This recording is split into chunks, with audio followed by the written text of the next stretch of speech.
Ya, ini Sarah sebagai bentuk realisasi politik bebas aktif, Indonesia mengirim pasukan TNI dalam misi perdamaian ke Afrika, dalam misi stabilisasi Organisasi Perserikatan Bangsa-Bangsa di Republik Demokratik Kongo atau MONUSCO. Kita akan langsung berbincang bersama dengan tentara kita yang bertugas jauh di Kongo untuk menjaga perdamaian dunia, dan juga kita akan tanya gimana sih suka dukanya menjalankan ibadah puasa dalam misi negara. Dan sudah bergabung pagi ini Kolonel Infanteri Sandika Midianto dan Satgas BGC 39C dan Letkol CAJ Erni Kurniawati, perwira staf militer MONUSCO. Ini selamat pagi waktu Indonesia ya. Ya, Bapak dan Ibu, apa kabar? Apa kabar nih? Alhamdulillah, selamat pagi Mas Aldi. Oke, mungkin kita ke Pak Sandi terlebih dahulu ya. Ini Pak Sandi gimana nih rasanya berpuasa, apalagi ada di Kongo, di tengah bertugas sebagai pasukan perdamaian mewakili TNI? Ya. Pertama, saya atas nama seluruh keluarga besar kontingen Garuda TNI, dimanapun berada, mengucapkan duka cita yang cukup mendalam atas gugurnya 53 prajurit TNI Angkatan Laut dari Nanggala 402, dan gugurnya Kabinda Papua, Brigjen TNI Gusti Putudani, dalam melaksanakan tugas. Mereka adalah putra-putri terbaik bangsa, patriot terbaik penjaga kedaulatan negara. Semoga arwah mereka mendapat tempat terbaik di Tuhan Yang Maha Esa. Serta keluarga yang ditinggalkan, diberi keikhlasan, kesabaran, dan ketabahan. Ya. Semoga juga teman-teman TNI yang sedang bertugas di Kongo juga diberikan terus kesehatan dan juga keselamatan saat bertugas dalam misi perdamaian. Gimana nih? Silakan Pak Sandi, tadi suasana Ramadan dan juga itu tadi suka dukanya menjalani ibadah puasa di Kongo. Ya, yang jelas suasana bulan suci Ramadan di Kongo tentunya sangat berbeda dengan di Indonesia karena mayoritas penduduk di sini beragama Katolik. Namun selama bulan suci Ramadan ini kegiatan-kegiatan kita tetap sama, melaksanakan sholat 5 waktu, sahur, buka puasa, sebagainya. Namun kegiatan puasa tidak mempengaruhi pelaksanaan tugas kami untuk menjalankan mandat PBB. Demikian. Oke, walaupun puasa tapi tidak mempengaruhi ya bertugas di sana. Ini hebat banget loh ya. Tadi kita lihat juga videonya ya, ada joget bersama gitu Iya. dengan komunitas muslim di sana ya. Oke, selanjutnya ini saya pengen bertanya nih ke Bu Erni ini. Beliau itu salah satu wanita TNI yang tergabung dalam pasukan perdamaian. Apa saja sih Ibu tugasnya di sana? Kan jauh dari rumah ya, apalagi perempuan nih, biasanya kangen nih. Sebelum saya berbicara tentang tugas saya, mari kita lihat resolusi 2538 Dewan Keamanan PBB yang telah disahkan secara konsensus pada Agustus 2020, yaitu mengenai personel perempuan dalam misi pemeliharaan perdamaian PBB. Yang secara khusus mengangkat tentang peran personel perempuan penjaga perdamaian dunia. Sejak tergabung dengan misi perdamaian dunia, tapi bahwa peran pasukan perdamaian perempuan Indonesia, khususnya wanita TNI, dalam mendekatkan diri dengan masyarakat setempat di wilayah konflik, terutama dengan dalam perlindungan perempuan dan anak, karena kebanyakan dari korban konflik adalah wanita dan anak-anak. Saat ini kami personel wanita TNI yang bertugas di MONUSCO ada 51 orang, terdiri dari 2 orang milstaf, 2 orang milop, kemudian 47 orang adalah anggota batalion jarak cepat yang melaksanakan fungsi operasi. Kemudian saya sendiri adalah milstaf sebagai NTO 6 Finance atau perwira personel militer di Force Headquarters. Saya bertanggung jawab untuk meneruskan semua permasalahan keuangan milstaf dan milop di daerah misi yang tertunda. Seperti contohnya masalah perbedaan dalam pengiriman uang MSA atau Mission Subsistence Allowance atau dapat kita artikan sebagai tunjangan hidup di daerah misi. Kemudian masalah klaim-klaim, baik klaim keamanan, klaim perjalanan, kemudian adanya pengembalian uang jaminan setelah take out yang tertunda. Nah, itu semua saya compile, dalam sebuah laporan setiap minggu saya kirimkan ke RSCE yang berada di Entebbe, Uganda. Jadi dengan demikian saya harus selalu berkoordinasi dengan mereka di Entebbe karena untuk menyelesaikan permasalahan dengan segera.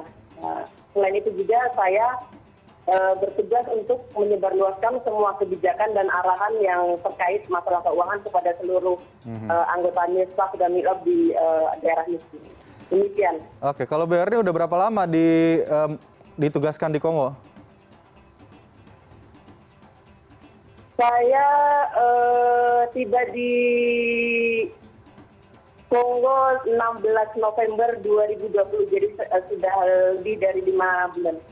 Oh, udah 5 Alhamdulillah. bulan. Tapi kalau dilihat dari video yang dikirimkan, memang banyak ya anggota pasukan wanita yang dikirimkan. Kalau wanita kan biasanya identik dengan kegiatan-kegiatan yang sangat inisiatif, kreatif gitu ya. Kalau dilihat tadi juga mengedukasi masyarakat di sana, memberikan hiburan-hiburan seperti ini gitu. Kalau di bulan puasa ini, apa nih kegiatan yang dilakukan teman-teman di sana, Bu Erni? Selama Ramadan di sini kita melaksanakan sama seperti di Indonesia, puasa, kemudian sholat tarawih, kemudian sholat berjamaah. Makanya kami di sini Muslim di Kongo ini bukan mayoritas, jadi saya melaksanakan sholat tarawih dan sholat wajib berjamaah di rumah beserta dengan teman-teman dari Indonesia yang tinggal di satu rumah. Kemudian kami di sini ada 7 orang.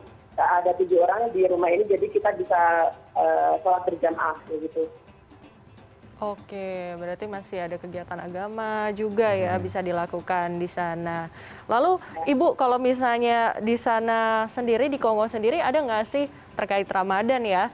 Ini tradisi-tradisi khusus nih selama Ramadan di sana? Yang dilakukan oleh pasukan perdamaian Betul. Indonesia gitu. Atau mungkin join sama pasukan-pasukan dari negara-negara lain gitu. Kalau untuk join dengan pasukan lain, kami tidak ada. Cuma kalau untuk masyarakatnya gitu, yang saya tahu, mereka pada saat Idul Fitri itu bagi yang mampu biasanya membeli seperti kambing atau sapi, kemudian pada saat hari raya itu mereka sendiri dan dibagikan kepada masyarakat fakir miskin dan yatim piatu. Oke, jadi banyak kegiatan sosial yang dilakukan ya. Kalau di Indonesia kan memang ada silaturahmi kepada kerabat, kepada teman, kepada tetangga seperti itu. Kalau di Kongo seperti itu. Oke, banyak kegiatan sosial yang diberikan kepada masyarakat di sana sebagai misi juga ya. Misi untuk bagaimana menyebarkan kebaikan, kemudian juga mencerdaskan juga. Tapi ini saya penasaran sebagai sosok seorang wanita, ini Ibu Erni sendiri, apa sih yang mendorong Ibu Erni bisa mau begitu? Pasti ditugaskan, tapi apa yang mendorong Ibu Erni tetap Semangat gitu kuat ya. mental dan juga tekad mengemban misi perdamaian di Kongo? Karena satu didorong oleh peran wanita. Kami sebagai wanita TNI ingin berperan aktif dalam kegiatan misi perdamaian dunia sesuai yang diamanatkan dalam resolusi 2538 Dewan Keamanan PBB. Jadi sebisa mungkin waktu saya, kesempatan saya pergunakan dengan sebaik-baiknya. Oke, ini emansipasi perempuan ini memang sudah terlihat semakin tinggi ya. Ini hebat banget loh, ada perempuan ditugaskan di Kongo untuk misi perdamaian. Ini saya salut dengan Dan juga nampaknya kuota perempuan di pasukan perdamaian Indonesia juga semakin kesini semakin banyak ya, Bu Erni ya. Betul. Kita beralih mungkin ya ke Pak Sandi nih. Dari tadi kita udah ngobrol sama Bu Erni. Nah, Pak Sandi, kalau misalnya saya boleh tahu, Pak Sandi udah berapa lama nih? Wah, sepertinya komunikasi. Oke. Silakan Pak Sandi. Nah, kami sudah sejak Januari tiba di daerah misi di Kongo, jadi sudah berjalan 4 bulan. Oke, 4 bulan. Oke. Terus? Pencapaian yang sudah dicapai selama bertugas di sana dan juga mungkin yang bisa dibagikan kegiatan-kegiatan yang memiliki dampak signifikan lah di tempat Pak Sandi ditugaskan. jadi kami melaksanakan tugas ini berdasarkan mandat dari Dewan Keamanan PBB, yaitu tugas pertama adalah protection of civilian, kemudian melindungi UN staff dan UN asset, serta membantu pemerintah Kongo untuk mewujudkan stabilitas keamanan di daerah Kongo ini. Kegiatan-kegiatan yang kami lakukan mulai dari patroli, kemudian kegiatan yang paling betul-betul membantu untuk mensukseskan misi kami mewujudkan perdamaian adalah salah satunya adalah CIMIC. Jadi CIMIC itu seperti kegiatan pembinaan teritorial di Indonesia, sehingga dengan adanya itu kita bisa merangkul seluruh komponen masyarakat, baik armed group, milisi-milisi bersenjata, akhirnya dengan sukarela menyerahkan diri kepada kami. Itu sudah hampir puluhan milisi, kemudian puluhan senjata mereka serahkan.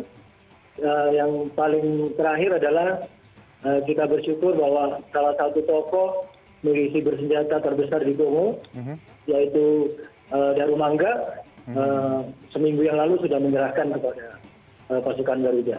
Demikian. Oke, artinya untuk tensi pertikaian di sana begitu yang memicu perpecahan di Kongo saat ini di bulan Ramadan sudah mulai berkurang dari tahun-tahun sebelumnya atau bagaimana? Mungkin bisa dijabarkan situasi secara umum bagaimana konflik yang sedang saat ini terjadi di sana, Mas Sandi? Di dalam EOR kami, yaitu daerah tanggung jawab misi pasukan kami, itu dengan adanya kegiatan mesin yang saya sampaikan tadi, intensitas, kemudian konflik-konflik bersenjata sudah mulai kita bisa kurangi eskalasinya dengan kita laksanakan kegiatan CIMIC yang disampaikan Bu Erni tadi bahwa di daerah konflik itu mayoritas korban konflik adalah wanita dan anak-anak. Dengan adanya kami membawa 47 female peacekeeper di pasukan Garuda ini, itu sangat membantu untuk bagaimana mempermudah, menarik simpati mereka, jadi sehingga mereka bisa kita rangkul, kita rebut hatinya, sehingga nothing else but peace. Itu yang kita serukan di daerah Kongo ini. Oke, berarti yang banyak terdampak memang berarti perempuan dan juga anak-anak. Kita kembali ke Bu Erin mungkin. Ini sebagai perempuan yang bertugas di sana sekali lagi. Apa sih kisah yang paling berkesan pada saat bertugas di Kongo, Bu? Kisah paling berkesan, di sini saya bertemu dengan kurang lebih 40 negara. Jadi dengan demikian saya bisa menambah ilmu, kemudian nambah pengalaman, kemudian kenal banyak orang dari berbagai negara, dari berbagai ras, berbagai warna kulit, berbagai jenis rambut. Saya bisa mengenal mereka, kemudian itu menjadi pengalaman baru saya karena ini misi pertama saya di sini. Kemudian pengalaman lain belum lama ini, sekitar mungkin 2 atau 3 minggu yang lalu, eskalasi meningkat itu kami merasakan bagaimana suasana di sini. Oke, tapi untuk warga kami lokal harus bekerja dari kantor, bekerja dari rumah, kemudian pergerakan kita sangat dibatasi sampai pemerintah menerapkan jam malam pukul 18.00 seperti itu, karena suasana lumayan mencekam. Oke, kalau itu kan terkait dengan konflik yang terjadi di sana. Ini dengan hubungannya terhadap pandemi yang saat ini sedang merebak di dunia, bagaimana sebetulnya situasi di Kongo menghadapi pandemi COVID-19 secara umum, mungkin bisa diceritakan, Bu Erni?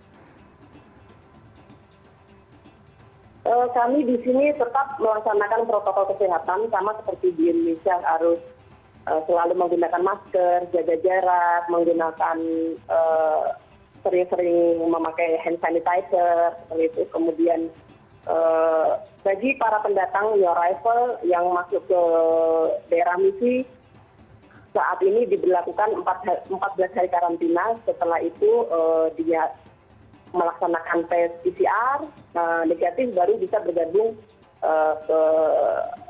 dengan aktivitas di pos Psikologi. Oke, berarti memang sangat ketat juga ya untuk masuk ke sana aja harus karantina dan juga harus PCR dan harus menunjukkan hasil yang negatif. Nah, lalu kita ke Pak Sandi. Pak Sandi, kalau misalnya prajurit-prajurit ya gitu ya yang bertugas di sana bagaimana nih vaksinasinya? Kita ada program dari UN dalam hari ini MONUSCO untuk memberikan vaksinasi. Nanti akan kita dapatkan kurang lebih dalam bulan ini, Mbak. Bulan ini ya, semoga bisa lebih cepat sehingga lebih merasa aman ya dalam bertugas. Mas Andi, ini yang mau saya tanya juga, sambutan warga lokal kepada para pasukan perdamaian itu sejauh ini bagaimana sih? Alhamdulillah, Mas, kita dari Indonesia itu ada sebutan, biasanya dibilang kita dipanggil Papa Indo bagi prajurit pria, kemudian Mama Indo gitu. bagi prajurit yang female, sehingga kita dapat berinteraksi dengan masyarakat di sini. Jadi mereka cukup hangat ya menyambut pasukan perdamaian kita di sana. Karena udah lumayan lama juga ya pasukan perdamaian Indonesia menetap di wilayah-wilayah konflik di Afrika, salah satunya Kongo ya, Pak? Selamat sekali, Mas. Kalau untuk di MONUSCO kita sudah, untuk Indo RDB sudah menjelang Satgas ketiga, masuk ke tahun ketiga. Kemudian kita punya kompi seni di MONUSCO juga, sudah masuk tahun ketiga juga. Untuk military staff maupun military observer sudah lebih lama daripada kita Satgas yang kontingen pasukan perdamaian ini. Oke, kalau misalnya masalah rintangan-rintangannya apa sih Pak? Saya penasaran nih, dari tadi kan saya udah nanya nih ke Bu Erni, apa sih sukanya di sana, kan berarti kan ketemu dengan orang baru gitu kan. Tapi kan pasti kalau misalnya ada yang suka, tapi juga ada cerita yang bukan duka, tapi ya ada rintangan lah ya. Itu gimana tantangannya di sana? Yang jelas untuk kaitannya dengan pelaksanaan tugas, pasti ada tantangannya. Kondisi geografis di Kongo ini hampir sama dengan kondisi di Papua, sehingga bergunung-gunung, kemudian seperti mungkin yang dibayangkan Mas Aldi maupun Mbak Sarah bahwa di Kongo, di Afrika itu panas. Tempat kami di daerah Walungu, di Sukifu ini, itu dingin sekali. Sehingga infrastruktur jalan masih belum ada, sehingga kita untuk melaksanakan patroli harus bermalam dan sebagainya, seperti itu. Selain itu, terkait dengan bulan Ramadan pasti biasanya kita bersama dengan keluarga. Kita sekarang bersama anggota yang menjadi keluarga saya di sini. Oke, jadi ini mumpung lagi bulan puasa juga ya, lagi bulan Ramadan dan gak bisa pulang juga kayaknya Pak Sandi sama Bu Erni. Mungkin kita persilakan untuk menyampaikan pesan kepada keluarga ataupun kerabat yang ada di Indonesia, apa yang ingin disampaikan, atau mungkin ke seluruh masyarakat Indonesia yang saat ini juga sedang menjalankan ibadah puasa dan juga sedang berjuang melawan pandemi COVID-19. Pak Sandi terlebih dahulu, habis itu Bu Erni. Silakan Pak Sandi. Kami memohon doa restu kepada seluruh warga negara Indonesia agar kami pasukan perdamaian Satgas Indo RDB 39C Garuda dan seluruh kontingen Garuda yang ada di belahan dunia manapun agar dapat melaksanakan tugas dengan baik sehingga dapat menjaga, mengharumkan nama Indonesia di kancah internasional. Demikian. Amin, amin, amin, amin. Kalau Bu Erni gimana nih, silakan Bu Erni. Bagi keluarga besar saya di Indonesia, teman-teman saya, kemudian teman-teman dari TNI, semoga selalu berkenan mendoakan kami yang di daerah misi ini sehingga kami bisa melaksanakan tugas sampai dengan mission dalam keadaan sehat dan lancar. Kemudian saudara kami, keluarga kami yang di Indonesia juga selalu dalam keadaan sehat. Sehingga semuanya bisa berjalan lancar tanpa ada gangguan mungkin atau pikiran-pikiran yang kurang bagus yang bisa mengganggu kinerja di sini. Amin. Semoga Pak Sandi dan juga Bu Erni ini sehat-sehat terus selama puasa dan juga menjalankan tugas di sana. Semoga pahalanya berlimpah ya, karena Amin. sambil beribadah sambil juga melakukan Melaksanakan tugas negara. misi baik. Iya. Benar, pastinya kita mungkin mewakili masyarakat Indonesia ya, bangga kepada Pak Sandi, Bu Erni dan juga seluruh teman-teman pasukan perdamaian Indonesia di belahan dunia manapun yang berjuang melakukan misi perdamaian dunia untuk nama baik Indonesia juga pastinya. Oh, baik. Terima kasih Ibu Erni dan juga Pak Sandi yang sudah bergabung bersama kami di CNN Indonesia Connected Ramadan.